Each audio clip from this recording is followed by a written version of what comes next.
Of course, and the Now KC's Allison Bruner joins us and says if you have a child with diabetes, now's the time to make sure everything is in place. That's right, Jess. A local mom tells me developing a diabetes plan requires a team approach.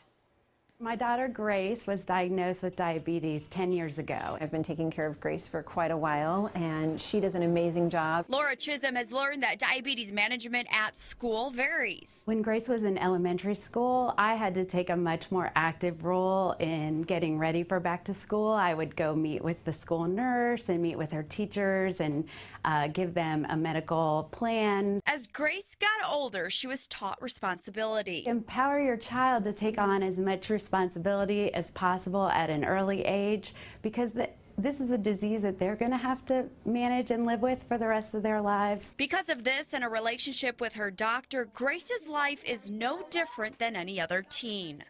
I think Grace's story will let you know that with diabetes, you can still do everything that you want to do. She participates in sports, there's school musical, she has a job, she has a 4.0.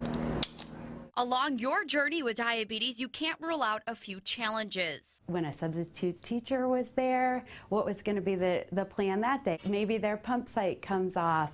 Always have an extra one on hand that they carry around with them. But with the right plan in place and a few words of comfort, managing diabetes in school will become second nature. Being supportive of your students, saying, you know what?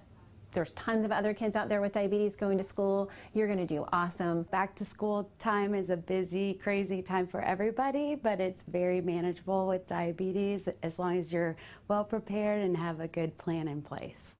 And they also recommend meeting with your school to develop a 504 plan, which is an action plan of what the school will do to make sure your child receives the necessary care. So some helpful advice, especially right before back to school. Very good to know. Thank you, Allison. Well, the